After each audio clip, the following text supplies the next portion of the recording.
नमस्कार शेतकरी मित्रांनो, स्वागत आहे आपल्या अवधूत ॲग्रोमार्टमध्ये। तर मित्रांनो, जर तुम्हाला बागायती पिकामध्ये जर कपाशी निवड करायची असेल तर तुम्ही बागायती पिकासाठी आणि चांगले उत्पादन मिळवण्यासाठी योग्य वाणाची निवड करणे अत्यंत आवश्यक आहे। मित्रांनो, बागायतीमध्ये जर तुम्हाला कपाशी लागवड करायची असेल, सर्वप्रथम तुम्हाला वाण सांगणार आहे की ब्रह्मा, टायरा कंपनीचं ब्रह्मा। तर मित्रांनो, भरपूर शेतकरी भरपूर वर्षापासून ब्रह्मा या वाणाची निवड करत असतात।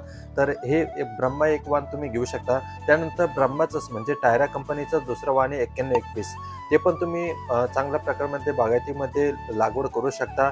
मध्यम ते भारी जमिनीमध्ये हे दोन्ही वाण तुम्ही लावू शकता आणि हलक्या जमिनीमध्ये याचा वापर होणार नाही।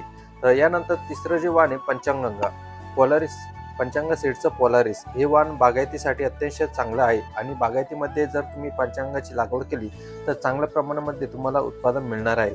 आणि यानंतर चौथं जे वाण असणार आहे आपलं जय हो, श्रीकर कंपनीचा श्रीकर सीडचं जय हो। तर मित्रांनो, बैलजोडी नावाने भरपूर शेतकऱ्यांनी लागवड केलेली आहे आणि बैलजोडी या नावाने त्या वाणाची ओळख केली जाते। तर जय हो बागायतीमध्ये जर तुम्ही लागवड केली तर उत्पादन तुम्हाला निश्चित चांगलं मिळणार आहे। आणि शेवटची जी व्हरायटी सांगणार आहे ती मलिका। तर NSL सीडची मलिका, तर भरपूर शेतकरी यावर्षी लागवड कमी झालेली आहे, पण मलिका अतिशय चांगल्या प्रमाणामध्ये मार्केटमध्ये वेगवेगळ्या भागामध्ये याचा वापर केला जातो। त्यामुळे मलिकाचा जर तुम्ही वापर केला, लागवड केली तर उत्पादन चांगला मिळणार आहे। आणि जर तुम्ही फळझाड घेण्याचा विचार करत असाल तर याच्यामध्ये तुम्हाला अळीची फवारणी करावी लागणार आहे। त्यासाठी तुम्ही या 5 वाणापैकी कोणतेही वाण बागायती पिकासाठी निवडू करू शकता। धन्यवाद।